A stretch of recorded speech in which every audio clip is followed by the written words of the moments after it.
はい、皆さん、コンタコス。仕事が忙しくなってきたタルタコスでございます。さて、今回はですね、皆さん、お待ちかねのアッシュランドニュースということで、アッシュランドの公開情報をね、紹介していこうと思います。今回でおそらくアッシュランド関連の紹介動画は最後になるかなと思います。だってね、もうそろそろアップデートが来そうだからだ。今回は実際にモブが動いてる映像や防具の映像などが少しだけね載ってるので、ネタバレ要注意で閲覧お願いします。それでは紹介いきましょうか。さて、まずは新しく公開されたアッシュランド関連の画像を見ていきましょうか。まずはこちら。アッシュランドでも安全な地帯があるらしく、その安全地帯の画像になってますね。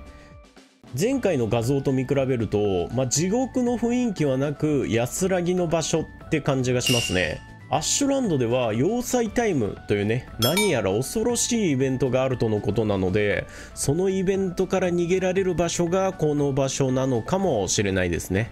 さて、続いての画像がこちら。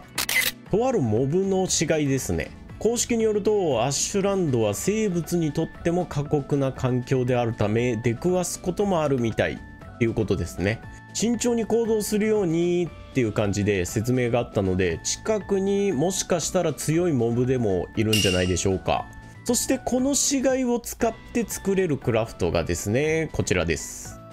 装飾だけでなく何かできる便利クラフトとのことですが、何ができるんでしょうかね。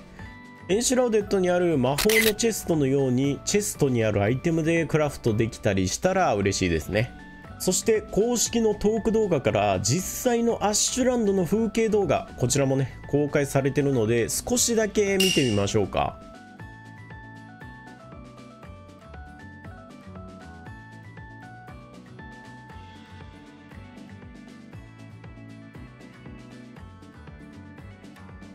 まさに地獄の大地って感じですね。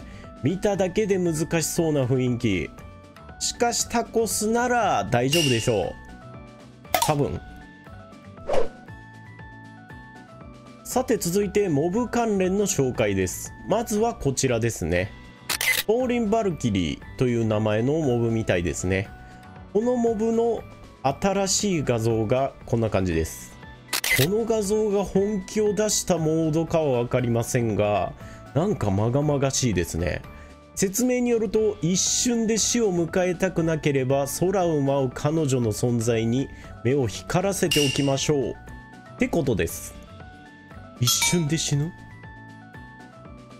英知、虫、頭が。相当攻略が難しいっていうことは覚悟しておきましょう。次はですね、前回紹介したアッシュランドに出てくる敵の大半を占めるという骸骨ですね。この骸骨がね、湧き出てくるスポナーが存在するとのことで、それがこちらです。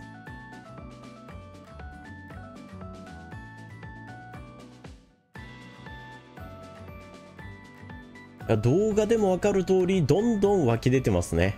その他のモブたちが動いてる姿も紹介されてたので、少しだけ見てみましょうか。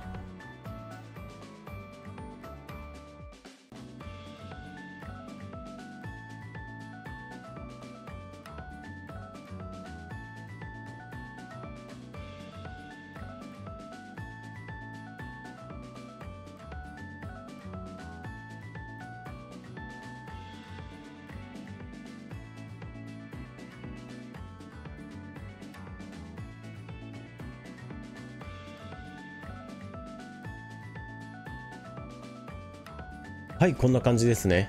鎧を着ている骸骨はね、ターミネーターからヒントを得たということなので、ゆっくりと近づいてくるのは結構怖いですね。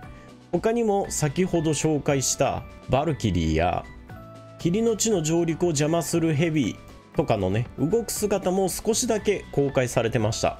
あとはですね、アートだけ登場してたこのモーガンなんですけど、公式動画にね、少しだけ登場してました。その姿がこちらですね。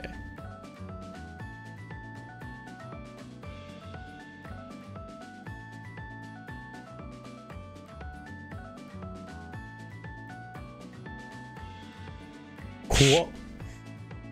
一応中ボス的なポジションのようで、まあ、トロルとかね、アボちゃんポジションになるんじゃないかなと思ってます。なんかトラウマ植え付けてくる姿してますね。まあ、どれほどの強さなのか要チェックですな。さてお次はアッシュランドで作れる食材たちですね。画像がこちら。左からマッシュドミート、ピリ辛パイ、スパイシーマーマレードってな感じのようです。まあ、全体的に辛い食事が多そうですね。そしてその食事の材料の一つがこちらです。新しいベリーでしょうか。気になりますね。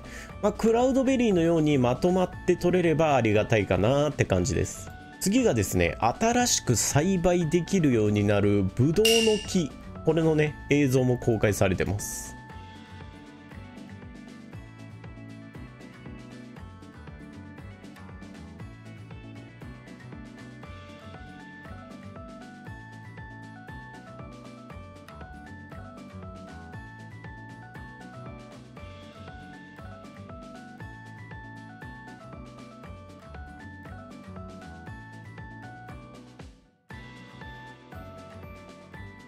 このように家や壁に沿って成長しているのが分かりますね。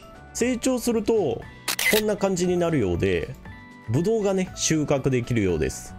つるは可能な場所へどこへでも伸びていくようなので、扉を塞がないようにだけ注意しましょうっていうことでした。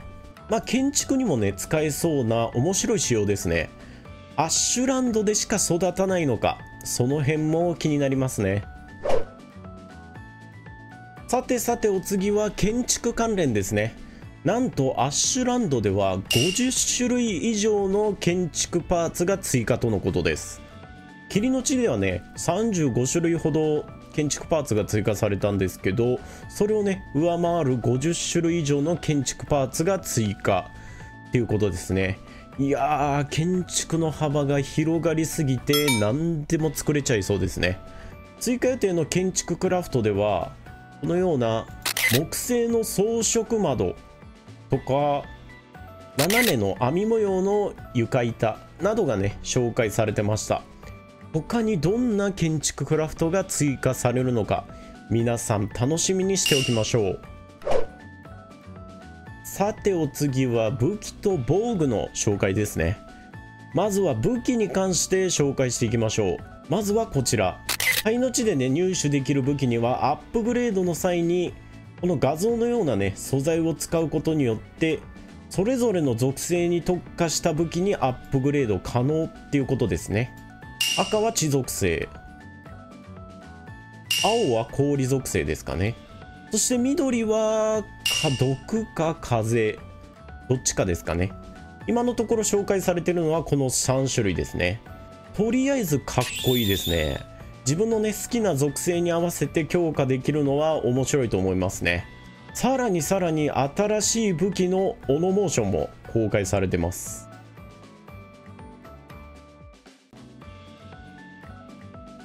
かっこいい。ブロックコンボがどうなるのかも気になりますね。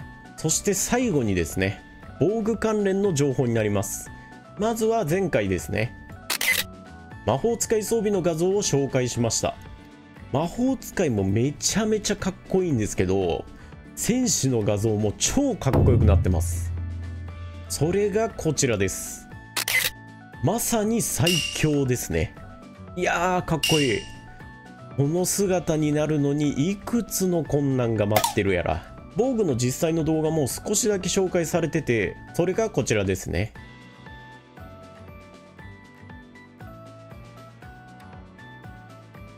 左から軽装備、重装備、そして魔法使い装備でしょうか。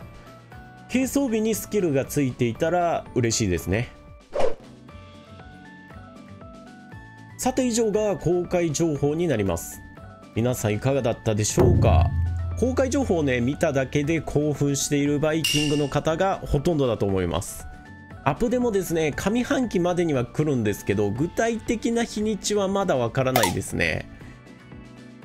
もうすぐ来るっていうことなんですが、そのもうすぐはいつでしょうか。それでは最後に注意として、公式からアップデの準備としての記事が出てました。